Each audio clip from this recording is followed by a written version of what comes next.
Hey guys, welcome back to another whiteboard chat. Today we are going to talk about cholesterol. So this was another poll in my story. We had pretty close voting between dietary fiber video and a cholesterol video. So probably do the fiber video next, but cholesterol video won out. So what we're gonna talk about is essentially functions of cholesterol, considerations of cholesterol, things that might alter lipid profile, things to watch for, etc. So I do have a full class available on this.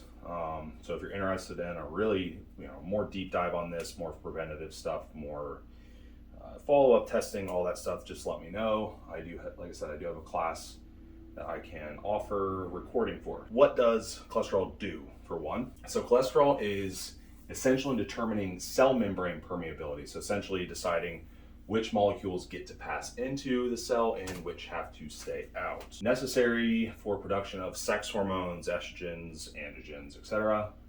Important for the production of adrenal glands or adrenal hormones. So hormones like cortisol, aldosterone, corticosterone. So pretty important hormones, correct? Helpful in production of bile. We know we need bile for fat digestion. That's a really important component of fat digestion and liver health in general. Conversion of vitamin D from the sun. Also important for the metabolism of vitamins, so fat soluble vitamins, right? So we're talking A, D, E, and K primarily. Also insulates nerve fibers.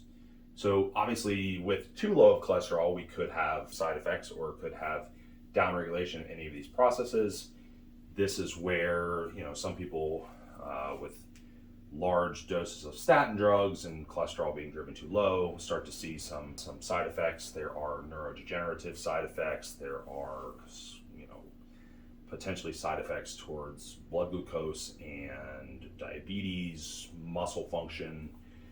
We're not going to talk about the reasons that some of those drugs may or may not be useful. That's not really the point of the video, but that is in the class. So I'm not plugging the class, but it is in the class if you want to know more about that. Also, important distinction, and bear with me, some of this was written out by Jerica, so it looks very nice. Some of it was written out by me, so it looks less nice. So now with cholesterol, or with our lipid profile, we also have triglycerides, right?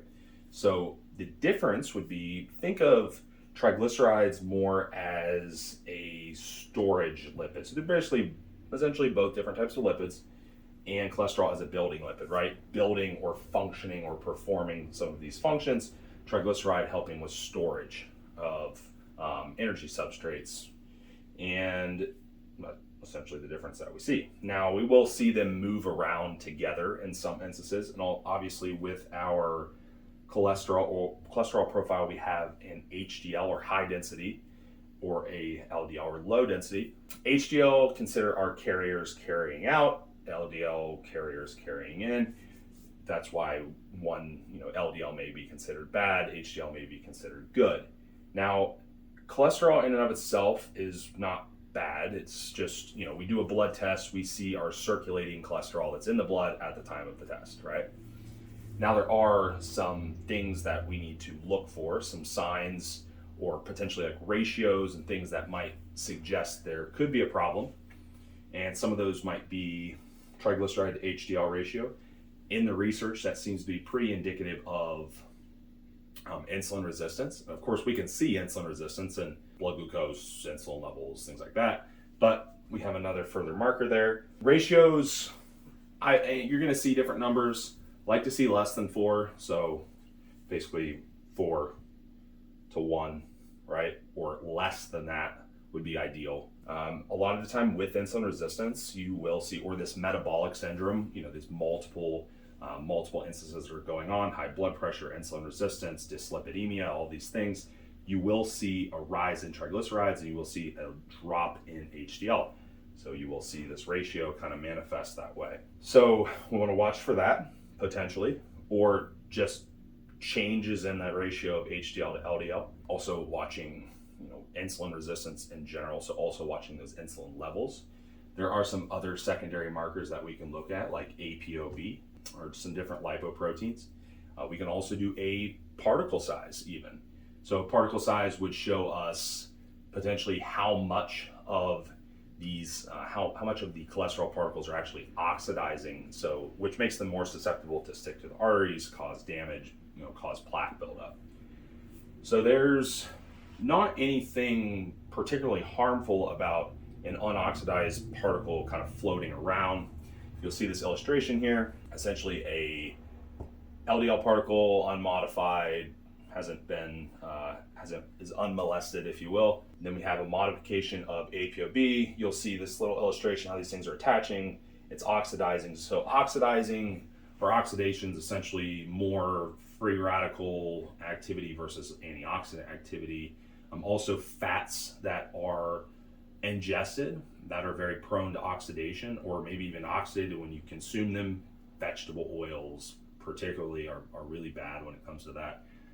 Saturated fats are less or are very, very resistant to this. Monounsaturated fats can be potentially oxidized easily depending on like smoke point and how you cook them and how they're eaten and prepared. Again, more of that in the class. So this molecule has been modified. We end up with an oxidized molecule. Okay, this is damaged, and what happens is they get smaller. They kind of shrink. So we call them, in a lipid particle size or an NMR lipoprofile, you'll see large particles. These are like the large fluffy particles, or small dense oxidized particles. These are the ones that are going to stick and cause damage. Now, there's a little more to it than that. The vessels, and I'm not going to go all the way into that, but the vessels have to become sticky or damaged, or more inflammation and more sugars present. It's like scratching the vessels and causing sticking. So it's not just oxidation. So you're not directly going to have a high plaque score just because you have some oxidation going on. So that's not totally indicative, but it does give you more of an idea. And then also, why would a higher cholesterol cholesterol count be concerning if it's not oxidizing? Well, it wouldn't, right? Total cholesterol wouldn't really tell us much if we don't know what the cholesterol is doing.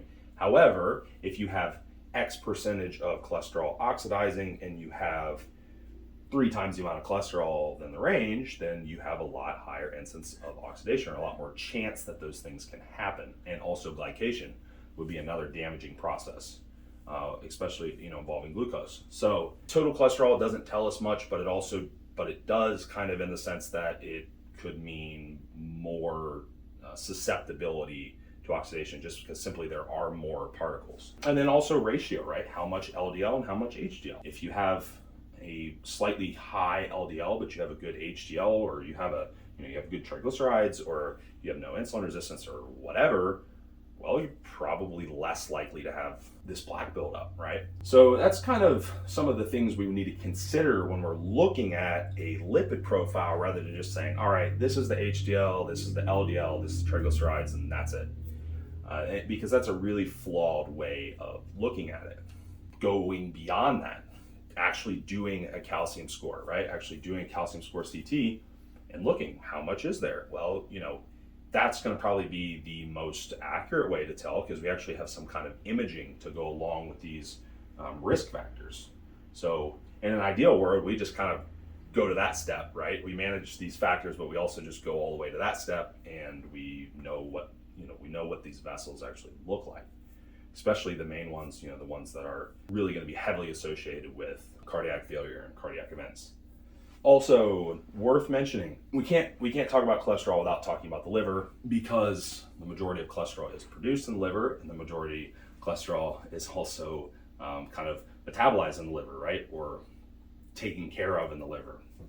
So the food you consume, or dietary cholesterol, makes up a pretty small percentage of what you would see in your cholesterol profile. And the liver can kind of go up and down in production based on how much you're eating.